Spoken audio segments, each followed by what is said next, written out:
We are back with the R34 today, and I cannot wait to show you what I have in store for today. But first, let's pop this hood real quick so we can get things started. A little backstory, when I bought this car, I got a crazy deal from auction in Japan. And one of the biggest issues that I had was this car was non-turboed when I got it. One of the biggest issues I ran into was just not liking the stock GTT kit that came with the car, because I bought that, and after seeing the parts and components, I just wasn't satisfied with what was happening with the build as I was putting it together. Although this was a great deal, the timing was terrible, because right after buying this car, we found out that my wife was pregnant. We have 2 kids already in the house that are 14, and now we have this car that we have to build. Due to financial restraints at the time, this car was never supposed to be what it's going to turn out to be now. One of the biggest issues and hurdles I had to get through while putting this car together and assembling this whole turbo kit and doing all these things was the finances, because obviously having a newborn on the way wasn't a good decision to build this, but here we were. In order to save some money, I went with a cheaper turbo option to try to at least get it modified, but not exactly where I wanted it to be. But now things have changed, and I have a way better turbo in the back seat of this car that I cannot wait to show you. I'm gonna go pull it out. I'm gonna put it over there just so you can see a size comparison and a build quality difference between the 2 options that I have now. And this one I don't know what I'm gonna do with, but this one's definitely going in this car. And here she is. This is the Max Beating Rods Turbo. This one right here is a Bullseye Power BMW Series 63 millimeter. All right, so it's not fully in yet, and I still have to rotate the cold side, but look at the difference so far. I still have to obviously rotate cold side to get that to fit correctly, and I don't know how we're gonna pipe that in. So first things first, we're definitely gonna have to rotate the cold side because it's facing the engine. I saw that before. I didn't know how much, if I'd be able to at least bolt it in just to see how it looked size-wise and see if it fit. It does fit. I just had to rotate the cold side, so that's good. Outside of that, so the issue I'm gonna see is on the cold side, we're gonna put this piece right over here, right? Now, the only thing I can see there being a problem with is how we're gonna fab up the intercooler piping to get it to fit there, right? That's gonna be on the fab team side, which I'm sure they'll be able to figure out. It's just, that's the one piece I'm seeing it being potentially complicated. But I have faith. That was the biggest piece of the puzzle I was the most concerned about, to be honest with you. When I saw the size of this thing, and I was like, I haven't ran a turbo this big on a car yet. So it looked a lot bigger going into this than it does now, which, don't get me wrong, it's still huge. At least now I can see that it at least makes sense. It's just huge. Yeah, that's what she said. I haven't rotated a cold side in a while. Pretty sure it's 12, but it might be a 14, so I'll grab both. I'm gonna put it in the passenger side of the car. That way I can start working on this. So if you've never seen someone rotate a cold side, here's how to rotate a cold side, I guess. All right, super easy. You're gonna take these bolts, loosen them all, and I'll show you what happens next.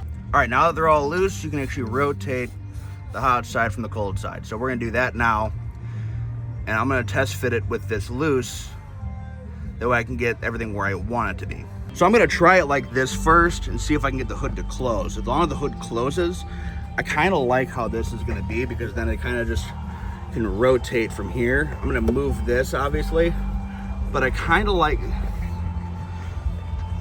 so if I can get everything to fit, I kinda wanna leave it like this. I just wanna see if I can get the hood to close. That way I know I have the clearance. But that way I can move the piping to go directly through the headlight. So we'll go from here down and then through here and into the intercooler. I just don't know if that fitment's gonna work until I close the hood just to verify it. Let's see. Yeah, she closes. I like that idea. I think we're gonna keep it like that. Yeah. So now we're gonna take this turbo back off, be really careful with moving it, and then do it that way. So now what we're gonna do is take this turbo back off, tighten the bolts, but be really careful while taking it off so we don't rotate that cold side.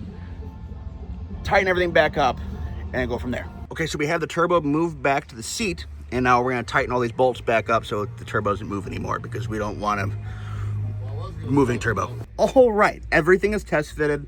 Everything fits. Now we have all the bolts tightened back up again. We should be good to go to put it back in. I'm not gonna actually tighten everything up because I know those things are all gonna have to come back apart more than likely. I just wanna make sure and verify fitment of everything as we go. That way when it comes time to fabricating, it makes their lives easier knowing things fit beforehand so they don't have to do double fabricating or find out parts don't fit, and then it delays everything. Everything is test fitted, everything's bolted up. It looks a million times better. So what we still have to do, we still have to make a bell mouth to go through the rear. It can be a V-band that goes straight to the back side over here. You can't see it. The Tomei goes back here. That's gonna be the Tomei, and then there's a decap pipe that runs to it, and then from there is all gonna be custom piped to this V-band, to the turbo. Then we have to make the intercooler piping. We still have to swap this over. And then once we have this swapped over, we'll be going with a zero fat intake manifold with R35 1000cc injectors with a new fuel rail. We have to shorten the fuel rail to get that to fit. And then then we have to do more intercooler piping on this side as well. There's some other things as well we're gonna have to bolt up and do. I'm thinking about running an electric power steering pump because this is obviously gonna be in the way.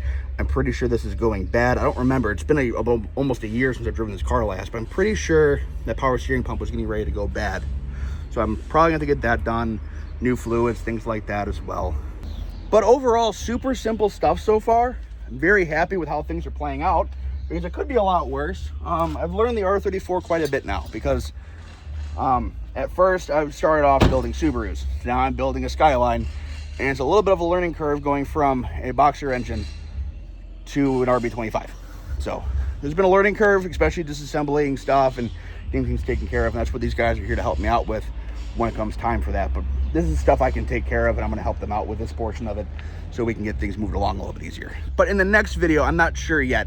We could be doing the intercooler piping, the V-band as well that goes to the backside of the exhaust, or option B, we'll be doing the intake manifold, the fuel rail, and the injectors. It could be either one. It just depends on when these parts show up to see what's going to happen next. But until the next one, deuces.